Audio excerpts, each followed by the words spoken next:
अब आपको आज के विषय और अपने पैनल के बारे में बता दें। अभी मैं आज जो हमारी पैनलिस्ट हैं, बहुत ही खास महिलाएं हैं हमारे साथ, उनके बारे में आपको बता दूं। सबसे पहले तो डॉक्टर रंजना कुमारी, जो कि director of centre for social research हैं, साथ ही chairperson of women power connect Nai Delhi से हमारे साथ रंजना जी जुड़ी हुई हैं। डॉक्टर रत्ना अमृत भी हमारे साथ हैं, associate professor department of history AN college, professor incharge MBA AN college, coordinator NSS और पाटलिपुत्र यूनिवर्सिटी से डॉक्टर साहब हमारे साथ हैं। मनीषा गुप्ता, जो कि सोशल एक्टिविस्ट हैं और को फाउंडर हैं गूंज संस्था की। Doctor Manisha Singh, associate director and head of the department of medical oncology, Mahavir cancer संस्थान पटना से। आप सभी का बहुत बहुत स्वागत है और बहुत शुक्रिया हमारा साथ देने के लिए। इसमें सबसे पहले डॉक्टर रंजना के पास हम चलेंगे। रंजना जी, एक बात तो साफ है कि ये समझना मुश्किल नहीं है कि आपदा की इस घड़ी में महिलाओं पर बहुत ज्यादा दबाव है। केयर की मैं रिसर्च देख रही थी, 3 गुना ज्यादा पुरुषों से दबाव महिलाएं इस वक्त झेल रही हैं, और आपके पास रोज ऐसे स्टैट्स और रोज ऐसे केसेस आ रहे होंगे। और सबसे ज्यादा दुखदाई शायद बात यह है कि घरेलू हिंसा इस दौरान बहुत बढ़ गई है।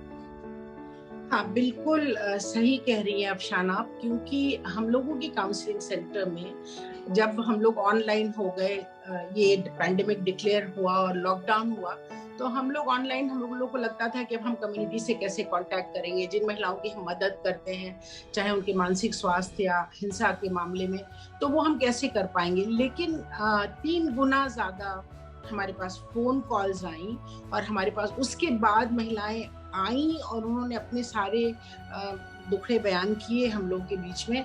और इस बात को कंफर्म करने के लिए, अगर मान लीजिए हमारा तो एक काउंसलिंग सेंटर है जो कि देश के सारे हिस्सों में चलता है, लेकिन राष्ट्रीय महिला आयोग ने भी कहा कि हिंसा की घटनाएं लगभग दुगुनी, वो 3 महीने का सिर्फ आंकड़ा था और पिछले साल के मार्च से लेकर के और जुलाई तक का आंकड़ा था, उसके बाद से लगातार ये केसेस बढ़े हैं। तो जो केयर इकोनॉमी है उसका बोझा तो महिलाएं शुरू से ही उठा रही है। मतलब ये कि परिवार के अंदर की देखरेख करना, सब लोगों की व्यवस्था करना, बच्चों की देखरेख करना, खाना पीना, कपड़े, मतलब पूरा जो भी काम होता है। और नीति आयोग ने ये भी कहा कि 9.5% ज्यादा 9 गुना ज्यादा काम औरतें पुरुषों से करती हैं परिवार के अंदर। अब एक बोझा और आ गया कि परिवार के सभी व्यक्ति घर के अंदर बंद हो गए। तो जो हिंसात्मक रिश्ते थे पहले से और जो महिलाएं पहले से जूझ रही थी मानसिक दबाव और शारीरिक हिंसा, उन पर वो हिंसा और ज्यादा इस बीच में बढ़ी है। और दुर्भाग्य की बात यह है कि जो एजेंसीज इसमें मदद कर सकती थी, रिपोर्टिंग की संभावनाएं बहुत कम हो गई, क्योंकि औरतें ना तो जाके रिपोर्ट करा पाई हैं, जब तक एकदम एक्सट्रीम वायलेंस की सिचुएशन नहीं हुई है औरतें जाके रिपोर्ट नहीं करा पाई हैं।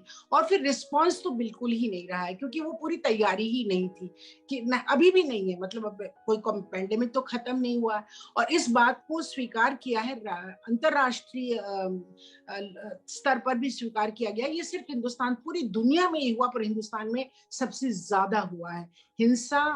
पैंडेमिक विद इन पैंडेमिक, ये शब्द यूनाइटेड नेशंस के सेक्रेटरी जनरल नहीं है। और दूसरा ये कि जो आर्थिक दबाव पड़ा, जो परिवारों में, जो परिवार की इकोनॉमी पे असर पड़ा, लोगों की नौकरियां चली गई, लोग शहर छोड़ के अपने गांव में चले गए हैं, उन लोगों के परिवारों में तो और ज्यादा, क्योंकि जब साधन नहीं होता है, साधन विहीन परिवार में हिंसा और बढ़ जाती है। बच्चों पे हिंसा बहुत हुई है। और साथ साथ में तीसरा जो इसका खामियाजा लड़कियां भर रही हैं, वो है कि चाइल्ड मैरिजेस बहुत ज्यादा बढ़ गई हैं। दुनिया भर के आंकड़ों में ये आ रहा है कि बच्चियों की, और मानसिक तनाव और दबाव, महिला अपने बारे में बहुत कम सोचती है, अपने स्वास्थ्य के बारे में। मुझे इस बात से बहुत दुख भी है और नाराजगी भी है कि ऐसा क्यों है कि हम महिलाएं अपने स्वास्थ्य को आखिरी प्रायोरिटी देते हैं। जब कुछ होता है तो हम किसी को बताना नहीं चाहते, हम परिवार पर बोझ बनना नहीं चाहते, हम परिवार का पैसा अपने स्वास्थ्य पर खर्च करना नहीं चाहते। ये बिल्कुल सरासर अपने साथ अन्याय है। पहले अपने बारे में आप सोचें। अगर आप स्वस्थ नहीं हैं, आप मानसिक तनाव में जी रही है, जो कि बहुत बड़ा है, मानसिक तनाव भी कम से कम दोगुना ये हमारे जो निम्हांस के और बाकी स्वास्थ्य के संस्थान है, वहां से लगातार खबर आ रही है कि महिलाओं पर, और हम लोगों ने बहुत सारे कार्यक्रम किए हैं जिसमें हमने बहुत सारे साइकियाट्रिस्ट को बिठाया है, बहुत सारे साइकोथेरेपिस्ट को बिठाया है कि आप महिलाओं से बातचीत करिए, उनसे पूछिए। कभी उनकी तरफ भी, कभी परिवार के लोग भी नहीं पूछते। डॉक्टर रत्ना, महिलाओं की बहुत सारी चीजें हैं इस वक्त जो हमें डॉक्टर रंजना ने भी बताया कि उनसे डील करना उनके लिए कितना मुश्किल हो रहा है, लेकिन रूरल एरियाज की अगर हम बात करें, जो जीविका की लड़ाई है, आप उस पर रोशनी डालेंगी कि किस तरह से वो बाकी उनकी लाइफ पर असर डाल रही है? ये जीविका जो है, this is self help group and this consists of about 10.43 lakh self-help groups, and this is totally women dominated. So this is a success story in midst of this pandemic. और ये जो disruption हुआ है in society, in the economy, in the education sector, in the health sector, तो इसमें एक ray of hope है, and so that is why I would like to speak on this area, which demonstrates the resilience of these rural women and how they have tried to face this situation. तो मैं इसमें आपको ये बताना चाहूँगी कि a few examples I will give before you, that how these women are coping with this situation and how they have scripted a beautiful, in fact, social story of mass mobilization, and this they have done. Firstly, करीब 1.25 lakh community professionals have been organized for extensive campaign for its awareness and preparedness है, और information dissemination ये महिलाएं कर रही हैं। ये कैसे कर रही हैं? leaflets बांटकर rural areas में about this pandemic. A number of audio spots have been developed, number of videos have been developed, और इसके अलावा एक बहुत interesting चीज है, this is comic series जिसमें बड़की दीदी is the main character, and through this character they have tried to show कि pandemic का क्या effect है, what precautions should be taken, what behavior should be there. तो ये सारी चीजें, और इसके अलावा दे आर मेकिंग मास्क। तो ये जो मास्क मेकिंग है, दिस इज एक तो एम्प्लॉयमेंट जनरेशन हो गया ये रूरल महिलाओं का, और दूसरा it is a big financial help. And if I tell you the figures, this will show how well they have organised it. A total of 4.88 crore double-layered masks with 3-plated cotton masks are produced by 20,134 Jivika Didis. They are called Didis. And they have generated an income of 97.6 crores in the first wave. And in the second wave, again, they have generated an income of 79.35 crores by making these masks. And apart from this, 960 in-migrant skilled Jivika Didis have been also incorporated into this. जो बाहर से आई हैं उनको भी इस self help group में incorporate किया गया है, and that is how they have helped the migrants also. Apart from this, Meenakshi, आप ह्यूमैनिटेरियन सेक्टर से हैं और बहुत सारी आप परेशानियां लोगों के बीच ऐसी देख चुकी हैं। महिलाओं का रोल आप कैसे कहेंगी कि इन हालात में, पैंडेमिक के दौरान महिलाओं की भूमिका आपने कैसे बदलते देखी है? महिलाओं की स्थिति जो पैंडेमिक के दौरान बदलते, तो खैर मतलब मुझे लगता है कि हम लोग बहुत जो है पिछले लगभग 2 दशक से डिजास्टर्स पे काम कर रहा है, और मैं पैंडेमिक को भी एक बड़े डिजास्टर के तौर पे देखती हूँ। फ़र्क सिर्फ इतना आया है कि नॉर्मल डिजास्टर जब आप सोचते हैं कोई फ्लड आए या कहीं कोई अर्थक्वेक आए, तो आप एक पर्टिकुलर ज्योग्राफी को सोच के देखते हैं। ये पैंडेमिक ऐसा डिजास्टर है कि जो पूरे विश्व पे आया है और पूरे भारत पे आया है, मेरे पे, आप पे, एक गांव की महिला पे, सब पे उस पैंडेमिक का असर है। तो हुआ मुझे लगता है ये है कि इस डिजास्टर में, इस पैंडेमिक में वो सारी चीजें जो थी ऑलरेडी, परेशानियां, मुसीबतें जो महिलाएं फेस कर रही थी वो ऑलरेडी थी। इस टाइम पे ये सारी चीजें उभर के बड़े रूप में बाहर निकल के आ गई हैं हमारे सामने। तो जिस डोमेस्टिक वायलेंस की हम बात कर रहे हैं, जिन प्रताड़नाओं की हम बात कर रहे हैं, जो डॉक्टर अंजना कुमारी जी ने कहा भी, और हम सब जानते हैं वो कहीं ना कहीं बिलो द सरफेस भी नहीं कहूँगी, वो ऑलरेडी थी।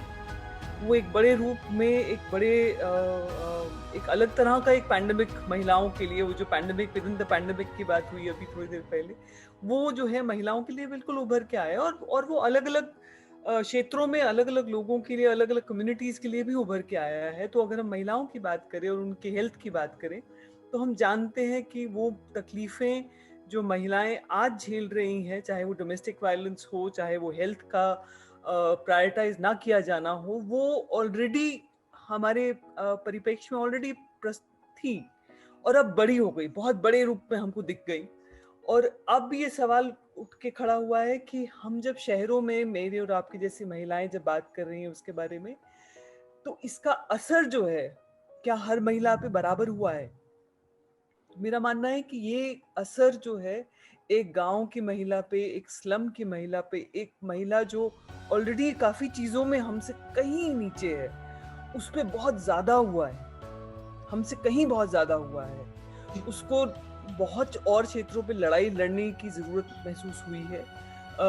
उसके ऊपर जो मैं जब गांव में काम करते हैं, क्योंकि गांव में बड़े लेवल पे हम लोग गूंज में काम करते हैं, देश के लगभग 25 राज्यों में काम करते हैं, तो हम देखते हैं कि वहाँ पे हालांकि ये सारी मुसीबतें पहले भी झेल रही थी महिलाएं, पर उनके पास एक्सेस नहीं था, सपोर्ट नहीं था, कोई ऐसी सर्विसेज नहीं थी, कोई ऐसी जो काउंसलिंग की बात हो रही है, वैसा कुछ उनके पास पहले भी नहीं था, अब बिल्कुल ही खत्म हो गया। मैं डॉक्टर मनीषा के पास जाऊंगी। डॉक्टर मनीषा सिंह, हमने सेफ्टी पर बात की है, मेंटल हेल्थ, न्यूट्रिशन, जॉब्स, हर तरह से महिलाएं सफर कर रही हैं, लेकिन मेंटल हेल्थ, फिजिकल हेल्थ दोनों को लेके आप ये मानेंगे कि सिचुएशन अब अलार्मिंग है। आपका क्या ऑब्जर्वेशन है इस दौर में? तो पहले मैं बेसिक साइंस बताऊं। जब हम स्ट्रेस की बात करते हैं तो ये बेसिकली हमारी बॉडी में एक हार्मोन निकलता है जिसको हम स्ट्रेस हार्मोन कहते हैं। हमारे ये हार्मोन्स हैं जैसे कॉर्टिसोल, नॉरएपिनेफ्रिन, एड्रेनलिन, मैं डिटेल्स बात नहीं करूंगी, जिसको हम लोग बिल्ट इन अलार्म कहते हैं। वो हमारी बॉडी में बिल्ट इन अलार्म के जैसा है। जब आप स्ट्रेस में होते हैं तो वो हाइपर एक्टिवेट होता है। इससे क्या होता है कि आपका ब्लड प्रेशर शूट करता है, आपका हार्ट रेट का पंपिंग बढ़ जाता है और बहुत सारे सिम्टम्स आने लगते हैं। बहुत बार स्ट्रेस्ड महिलाएं, हो सकता है आपको ये नहीं बताएं कि हम मेंटली सिक हैं, वो हो सकता है कहेंगे कि मेरा मेंस्ट्रुअल साइकिल डिसऑर्डर हो रहा है, मैं ओबीज हो रही हूँ, मुझे जीआई अपसेट हो रहा है, पेट खराब हो रहा है। तो बहुत सारे सिम्टम्स आप कोरिलेट भी नहीं करेंगी और वो पता चलता है कि वो स्ट्रेस्ड आउट, जिसको बर्नआउट सिंड्रोम हम लोग कहते हैं, उससे वो लेडी गुजर रही होती है। फिर आप कहेंगी हम लोग वुमेन को ही क्यों स्ट्रेस से रिलेट कर रहे हैं, वो तो हार्मोन्स मेल्स में भी निकलता होगा। लेकिन जब हम ब्रेन का एक्टिविटी मेजर हम लोगों ने किया तो ये देखा कि ये जो एक्टिविटी था, मेल्स में इसका एक्टिविटी काफी कम था ड्यूरिंग द कोर्स, जब आपका स्ट्रेस हार्मोन काफी हाई होता है। इसीलिए इस स्ट्रेस को मेन कैसे लेते हैं, फियर एंड फाइट। हम उसको फाइट कर लेंगे, हम उसको एकदम से उसी समय चिल्ला लेंगे, उसी समय अपना गुस्सा निकाल लेंगे। बट जो फीमेल्स वो स्ट्रेस को कैसे लेती हैं, इसको कहते हैं टेंड एंड बी फ्रेंड। आप उससे कोप अप करना चाहती हैं, आप उसको अपने में बॉटल करके रखना चाहती हैं और उससे इवैक्यूएट नहीं हो पाती हैं। And this is the reason कि आप इतनी ज्यादा स्ट्रेस्ड आउट होती हैं। और हम उम्मीद करते हैं कि आप सभी एक्सपर्ट से, हमारे सभी पैनलिस्ट से महिलाओं को बहुत मदद मिली होगी।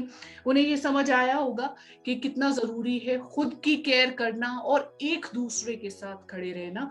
और ये जिम्मा सिर्फ महिलाओं का ही नहीं है, बाकी पूरे समाज का भी है। उनके साथ जुड़े हुए पति, बेटे, भाई, दोस्त, सबको महिलाओं का ख्याल रखना है, क्योंकि अगर औरतें नहीं होंगी तो शायद बाकी सारा सिस्टम चरमरा जाएगा। बहुत शुक्रिया मीनाक्षी, डॉक्टर मनीषा सिंह, डॉक्टर रत्ना अमृत और डॉक्टर रंजना कुमारी। रंजना जी, बहुत बहुत शुक्रिया।